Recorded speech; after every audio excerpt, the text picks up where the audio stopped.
চৌমুহনী গণিপুরে জামায়াত ইসলামী নির্বাচনী সমাবেশ সম্পূর্ণ যোগ্য প্রার্থী নির্বাচিত করার অঙ্গীকার। সাইফুল ইসলাম নোয়াখালী প্রতিনিধি। প্রধান অতিথি হিসেবে উপস্থিত ছিলেন জেলা জামায়াতের সেক্রেটারি ও নোয়াখালী ৩ বেগমগঞ্জ আসনের জামায়াতে মনোনীত সংসদ সদস্য প্রার্থী মাওলানা বোরহানউদ্দিন। তিনি বলেন, এদেশের মানুষ বারবার প্রতিনিধি নির্বাচন করে, কিন্তু তারা হতাশ হয়, কাঙ্ক্ষিত কাজ না করে প্রতিনিধিরা নিজেদের আখের গোছাতে ব্যস্ত হয়। আর এখন নতুন বাংলাদেশে ন্যায় ইনসাফ প্রতীক দাঁড়িপাল্লাকে ভোট দিয়ে আগামী বাংলাদেশকে সুন্দর ও গতিশীল করে তোলার চেষ্টা করবেন। আজ শুক্রবার সকালে গণিপুর সরকারি প্রাথমিক বিদ্যালয় মাঠে আয়োজিত সমাবেশে বিশেষ অতিথি হিসেবে উপস্থিত ছিলেন বাংলাদেশ জামায়াত ইসলামী নোয়াখালী জেলা সাহিত্য ও সংস্কৃতি সম্পাদক নাসিমুল গণিত চৌধুরী মহল, চৌমুহনী শহর আমির জসিমউদ্দিন আমির, ৫ নং ওয়ার্ড জামাতের সভাপতি আহসান উল্লাহ খান পাহাড়, সভাপতিত্বে ৫ নং উপস্থিত ছিলেন সভাপতি ডাক্তার আহসান হাবিব, সেক্রেটারি জামাল উদ্দিন সহ আরো অনেকে। সেই হাটিয়ে পা করে আজকের এই জনসভা। এখন সাহিত্য সাংস্কৃতিক সম্পাদক চৌমুহনী শহরের সাবেক আমির জনাব নাসিমুল চৌধুরী মহল ভাই।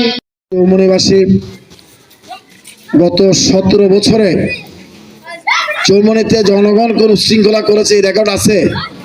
এই রেকর্ড নাই। কিন্তু গভর্নমেন্ট আওয়ামী লীগ আমাদেরকে ভালো থাকতে দেয় নাই। পৌরসভার হাজার হাজার লোককে মামলায় জড়িত করা হয়েছে। শুধুমাত্র হয়তোবা জামাতকে ভালোবাসে, কিংবা বিএনপিকে ভালোবাসে, কিংবা আওয়ামী লীগকে ভালোবাসে না। এই ৩ গুণ অনুসার যে ঘরে থাকুক, বাড়িতে, বাজারে থাকুক, কারোকে তারা বাদ দেয়নি। এই আমরা হাজারো মানুষের রক্তের বিনিময়ে জীবন দেওয়ার মধ্য দিয়ে একটি নতুন বাংলাদেশ আমরা পেয়েছি। আমরা চিন্তা করেছিলাম এই নতুন বাংলাদেশে মানুষকে আর নির্যাতিত, নিপীড়িত, নিষ্পেষিত হবে না। মানুষ একটি নতুন বাংলাদেশ পেয়েছে। এই নতুন বাংলাদেশে একটি অবাধ ও নিরপেক্ষ নির্বাচন হবে। সেই নির্বাচনের মধ্য দিয়ে মানুষ তাদের নেতৃত্ব বাছাই করে নেবে।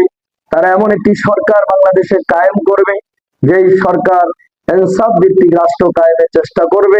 করতে চাই এই শত চেষ্টা প্রচেষ্টা এবং শত রক্তের বিনিময়ে যে নতুন বাংলাদেশ আমরা পেয়েছি, এই নতুন বাংলাদেশে আগামীতে যে নির্বাচন হচ্ছে, বাংলাদেশ জামাত ইসলামী মানুষের এটা আহ্বান করেছে।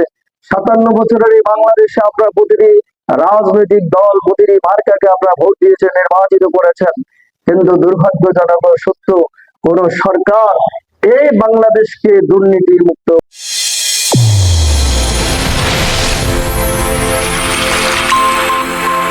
চ্যানেল A1 হৃদয়ের স্পন্দন।